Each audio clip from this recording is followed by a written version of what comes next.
မင်္ဂလာပါစမတို့ဒီနေ့လေ့လာမှာက circulatory system သွေးလက်စနစ်အဲ့တော့ယုံတကောင်ရဲ့သွေးလက်စနစ်ပေါ့သွေးလက်စနစ်မှာဘာတွေပါတော့အဲ့ဒါကိုစမတို့လေ့လာကြမှာဖြစ်တယ် The head of a rabbit ယုံရဲ့နှလုံးမှာ is 4 chamber အခန်း၄ခန်းအဲ့တော့ယုံရဲ့နှလုံးမှာအခန်း၄ခန်းရှိတယ် consisting of 2 aurica အဝင်နှစ်ခန်းအဲ့တော့ aurica ကအဝင်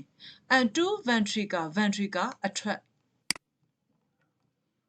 ရမနော်ယုံတကောင်ရဲ့နှလုံးမှာအခန်း၄ခန်းအဝင်2ခန်းအထွက်2ခန်း The right auricle ညာဘက်သွေးဝင်ခန်းက open into the right ventricle ညာဘက် auricle ကညာဘက် ventricle ထဲကိုပွင့်ဝင်တယ် and the left auricle into the left ventricle ဘယ်ဘက်သွေးဝင်ခန်းကဘယ်ဘက်သွေးလွတ်ခန်းထဲကိုပွင့်ဝင်တယ်ဆက်ပြီး The two sides do not communicate with each other two sides အခန်း2ခန်းdo not communicate ကဆက်သွယ်တယ် do not နဲ့တွဲလိုက်တာဖြစ်တဲ့အတွက်မဆက်သွယ်ဘူး with each other တစ်ခန်းနဲ့တစ်ခန်းဆက်သွယ်ခြင်းမရှိဘူးအဲ့တော့ဒါလေးနဲ့ပတ်သက်ပြီးပြောကြည့်ပြီနှလုံး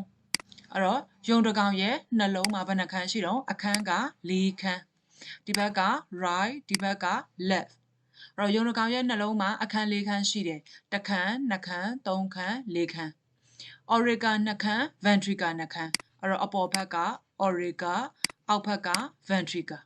ပြန်ပြောပြီယုံတကောင်ရဲ့နှလုံးမှာအခန်း၄ခန်း auricle နှစ်ခန်း ventricle နှစ်ခန်းညာဘက် auricle ကညာဘက် ventricle ထဲကိုပွင့်ဝင်တယ်ဘယ်ဘက် auricle ကဘယ်ဘက် ventricle ထဲကိုပွင့်ဝင်တယ်ဒီဘက်မှာရှိနေတဲ့တစ်ခန်းနဲ့တစ်ခန်းကဆက်သွယ်ခြင်းမရှိဘူးဒီနှစ်ခန်းကမဆက်သွယ်ဘူး auricle နှစ်ခန်းမဆက်သွယ်ဘူး ventricle နှစ်ခန်းမဆက်သွယ်ဘူးရလားပြန်ပြောပြီနော်ယုံတကောင်ရဲ့နှလုံးမှာအခန်း၄ခန်းနှစ်ခန်းနှစ်ခန်း၄ခန်းညာဘက် auricle ကညာဘက် ventricle ထဲကိုဘာဖြစ်နေတော့ပွင့်ဝင်တယ်ဘယ်ဘက် auricle ကဘယ်ဘက် ventricle ထဲကိုပွင့်ဝင်တယ်တစ်ခန်းနဲ့တစ်ခန်းကဆက်သွယ်ခြင်းမရှိဘူး okay အဲ့ဆိုရင်ဒီတစ်ပိုက်လေးအတွက်ကိုအတန်ထွက်ဖတ်ကြည့်ပြီ circulatory system သွေးလက်စနစ် The head of a rabbit 4 chamber ယုံတကောင်ရဲ့နှလုံးမှာအခန်း၄ခန်း consisting of 2 auricle and 2 ventricle အဝင်နှခန်းအထွက်နှခန်း The right auricle open into the right ventricle ညာဘက် auricle ကညာဘက် ventricle ထဲကိုပွင့်ဝင်တယ် and the left auricle into the left ventricle ဘယ်ဘက် auricle ကဘယ်ဘက် ventricle ထဲကိုပွင့်ဝင်တယ် The two sides do not communicate with each other တစ်ခန်းနဲ့တစ်ခန်းကဆက်သွယ်ခြင်းမရှိဘူးဆက်ရအောင်ဆက်ပြီး The three venae cavae open directly into the right auricle အဲ့တော့သူ့ရဲ့အခန်းပေါ့နော်သူ့ရဲ့အခန်းဆိုတော့ဆမကဒီနာလေးနဲ့မှကတ်ပြီးတော့တွားလိုက်ပြီဒါလေးကနှလုံးအပေါ်ဘက်က auricle အောက်ဘက်က ventricle ဒါက right ဒါက left The three venae cavae open directly into the right auricle ညာဘက် auricle ထဲကို three venae cavae ကဓာတ်ရိုက်ပွင့်ဝင်တယ်ဒါလေးတစ်ခုနော်တစ်ခုအဲ့တော့ဘယ်သူကပွင့်ဝင်သွားတာတော့ three venae v e n a e venae c a v a e cavae three venae cavae ကညာဘက် auricle ထဲကိုဘာဖြစ်နေတော့ဓာတ်ရိုက်ပွင့်ဝင်တယ် why စကားဆက် The two pulmonary veins အဆုတ်သွေးပြန်ကျော်နှစ်ခုက open ပွင့်တယ် with a compound opening into the left ဘယ်သူတော့ဘယ်ဖက်ထဲတို့အဲ့တော့ auricle ရဲ့ဘယ်ဖက်ထဲကိုပွင့်ဝင်တာကဘယ်သူကပွင့်ဝင်မလို့ two pulmonary p u l m o n a r y pulmonary v e i n s vein ရမလားအဲ့တော့မှတ်ထားမှာက auricle ကအဝင်ဟုတ်တယ်နော် ventricle ကအထွက်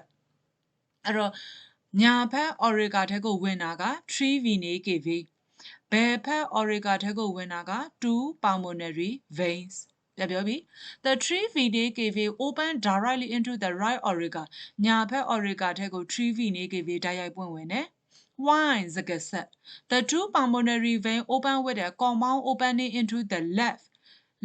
ဘယ်ဘက် auricle ထဲသို့ compound ဘုံအနေနဲ့ပွင့်ဝင်လိုက်တာကဘယ်သူတော့ two pulmonary veins okay ဆက်လိုက်ပြီ arising ဆိုတော့ဘာလုပ်လိုက်တာ ထွက်ပေါ်လာတယ်ထွက်လာပြီ from the right ventricle is the pulmonary arch and from the left is the aortic arch အဲ့ဆိုရင်ဒီအတွက်ပုံဆွဲပြီဒီအတွက်ပုံအဲ့တော့အောက်က ventricle aurica ဝင်ပြီးပြီနော်ဒီဘက်က right ဒီဘက်က left arising ထွက်လာတယ် from the right ventricle ညာဘက် ventricle ထဲကနေထွက်လာတာကဘာလို့တော့ pulmonary arch P U L M O N A M O N A R Y pulmonary A R C A arch ရမလားညာဘက် ventricle ထဲကနေထွက်တာက pulmonary arch and from the left ဘယ်ဘက်ကနေထွက်တာက aortic arch A O R T I C aortic A R C H arch aortic arch ရမယ်တဲ့နော်အဲ့ဒါဆိုရင်ပြောကြည့်ကြည့်အောင် aurica ကအဝင် ventricle ကအထွက်ညာဘက် aurica ထဲကိုဝင်တာက3 venae cava ဘယ်ဘက် aurica ထဲကိုဝင်တာက2 pulmonary vein ညာဘက် ventricle တွေကနေထွက်လာတာက pulmonary arch pulmonary အဆုပ် arch ကအခုံး pulmonary ကအဆုပ်သွေးလွှတ်ကြောခုံးအဆုပ်သွေးလွှတ်ကြောခုံး aortic arch ကသွေးကြောမကြီးကိုပြောတာရမလားနော်အဲ့ဒါဆိုရင်3 venae cava ကအဝင်2 pulmonary vein ကအဝင်ဒီဘက်ကနေထွက်တာက pulmonary arch P U L M O N A R Y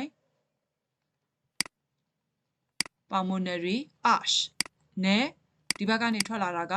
A O R T I C aortic arch နော်ပုံလေးနဲ့ကြက်တယ်ဆိုရင်ပို့ပြီးတော့မှတ်ရလွယ်မယ်အတန်တွဲဖတ်ပြီး The 3 venae cava open directly into the right auricle ညာဘက် auricle ထဲကိုဝင်သွားတာက3 venae cava Why the 2 pulmonary veins open with a common opening into the left ဘယ်ဘက် auricle ထဲကိုဝင်သွားတာက2 pulmonary veins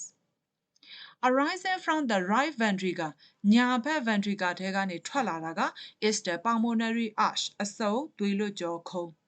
and from the left ဘယ်ဘက်ကနေထွက်လာတာက is the aortic arch သွေးလွှတ်ကြောခုံးအဲ့ဆိုရင်ဒါလေးနဲ့ဟာလေးကိုကြည့်ကြည့်အောင်ဒါကနှလုံးလို့ပြောလိုက်တာနဲ့ဒီမှာပါအခန်းအပေါ်ဘက်မှာရှိနေတဲ့ရဲ့အရောင်နည်းနည်းလေးဖြောတာက auricle အဘက်ကအရောင်နည်းနည်းရင့်တာက ventricle အဲ့တော့ဒါကိုလေးစိတ်စိတ်လိုက်ပြီဒီမှာပါအဲ့တော့ညာဘက်ကဘာရေးတော့ဒါကစမတို့ရဲ့မျက်နှာချင်းဆိုင်မြင်လို့ left right လို့သူကဒီဘက်မှာရေးထားတာနော် right auricle left ventricle right ventricle left ventricle နော်အပေါ်က auricle အောက်ဘက်က ventricle ရမလားနော်အဲ့တော့ဒီမှာ left ဘယ်ဘက် precava vein အဲ့တော့ precava လို့ပြောလိုက်တာနဲ့ precava ထဲကိုဝင်တဲ့သွေးကြောတွေအများကြီးရှိတယ်အဲ့ဒါကတော့ဆမတို့နောက်ဘက်မှာလာမဲ့သွေး vein 18ချက်မှာဒါတွေကိုဆမတို့သင်ရမယ်ရမယ်နော်အဲ့တော့အဆုပ်ပေါ့နှလုံးယုံတကောင်ရဲ့နှလုံးမှာရှိနေတဲ့အခန်းလွယ်ပြောရလို့ရှိရင်အပေါ်ဘက်ဖြော့တာက auricle အောက်ဘက်ရင့်တာက ventricle နှလုံးကအခန်း၄ခန်း auricle 2ခန်း ventricle 2ခန်းဘယ်ဘက် auricle ကနေညာဘက် auricle ကနေညာဘက် ventricle ထဲဝင်ဘယ်ဘက် ventricle ထဲကနေဘယ်ဘက် auricle ထဲကနေဘယ်ဘက် ventricle ထဲကိုဝင်တယ်အဲဆိုရင်ဒါနဲ့သက်ဆိုင်တဲ့မေခွန်းလေးလေးလည်းရအောင်The right auricle ညာဘက် auricle က open into the left auricle အဲ့တော့ right auricle ကတဲ့ left ventricle ထဲတဲ့အဲ့ဆိုကြည့်လိုက်ပါဦးဒါက right left အပေါ်က auricle အောက်ဘက်က ventricle right auricle က right ventricle ထဲပဲဝင်ရမယ်အခု तू ကဘယ်သူထဲဝင်တော့ left ဘက်ကိုဝင်တယ်လို့ပြောတာဖြစ်တဲ့အတွက် false 3 venae cava open directly into the right auricle 3 venae cava open directly into the right auricle မှန်နေလားဒီထိမှန်တယ် of the head of rabbit နှလုံးလို့ပြောတာဖြစ်တဲ့အတွက် true circulatory system နှလုံးပဲเนาะ the head of a rabbit ဆိုတော့ aortic arch ကတဲ့ give branches to the lung aortic arch ကတဲ့အဆုပ်ရဲ့အခွဲလို့ပြောတာဖြစ်တဲ့အတွက် true aorta give ကတဲ့ numerous artery တဲ့ numerous မြောက်များလားဆိုတော့ artery သွေးလွှတ်ကြောတွေလို့ပြောတယ်ဟာလားပြန်ပြောပြီး aortic arch ကဒီမှာနော်နံပါတ်3လေးတစ်ချက်ပြန်ပြောပြီး aortic arch ကတဲ့ give branches ခွဲလိုက်တယ် to the length လို့ပြောတာဖြစ်တဲ့အတွက်ဘာဖြစ်မလို့ force ဖြစ်တယ်ဘဒုကိုပေးတာတော့ဆိုရင် aortic arch ကလေ heart ဦးခေါင်းကိုပေးတယ် arms လက်မောင်းကိုပေးတယ်ပြီးတော့ the rest of the body ကျန်တဲ့ခန္ဓာကိုယ် rest of the body ကျန်တဲ့ခန္ဓာကိုယ်တွေကိုပေးမှာနော်အဲ့တော့ length ကိုပေးတယ်လို့ပြောတာဖြစ်တဲ့အတွက် force aorta ကတဲ့ give us numerous arteries သွေးကြောတွေလို့ပြောတာဖြစ်တဲ့အတွက် true ကွက်လက်ဖြစ် auricle ကိုတဲ့ auricle are also termed as auricle ကိုတဲ့ auricles auricle ကိုဘာလို့ခေါ်တော့နဲ့ဘာလို့ခေါ်တော့ arteria arteria လို့ခေါ်တယ်အဲ့တော့ဒီနေရာလေးမှာပြန်ပြီးအနှစ်ချုပ်လို့ရှိရင် auricle auricle ဆိုရင် atrium arteria အများကြီးအနေပင်ဂိမ်းပဲကွက်တယ်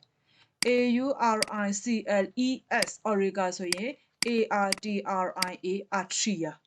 နော်ဒါလေးကိုနည်းနည်းလေးဒီ gist ကိုပြန်မှတ်ထားပေးပါ question state ရှင်းပြပါ the nature of head of the rabbit ယုံတကောင်ရဲ့နှလုံးရဲ့တဘာဝပဲနှစ်မှတ်တန်လို့ပြောတာဖြစ်တဲ့အတွက် the head of a rabbit four chamber consisting of 2 auricle and 2 ventricle the right auricle open into the right ventricle and the left auricle into the left ventricle the two sides do not communicate with each other ပထမတစ်ပိုင်းပဲနော်ပထမတစ်ပိုင်းကိုဖြည့်အောင်မယ်state ရှင်းပြပါ the nature of the head နှလုံးရဲ့တဘာဝ and 3 venae cavae as found in circulatory system of rabbit ယုံတကောင်ရဲ့နှလုံးမှာတွေ့ရတဲ့နှလုံးရဲ့တဘာဝပြီးလို့ရှိရင် 3 venae cavae ကိုဖြည့်ပါဘာပဲတော့ 3 venae cavae open directly into the right or while the two pulmonary veins ဆိုတော့ဒုတိယတစ်ပိုက်ကိုဖြည့်ရမယ်ဘယ်နှမှတ်တော့9မှတ်ရမလားရမယ်နော်အဲ့ဒါဆိုဘာဖြစ်သွားပြီတော့ circulatory system ပြီးသွားပါပြီကဲဒီလောက်နဲ့ပဲညီကုံချုပ်ရအောင်ရမယ်နော် goodbye class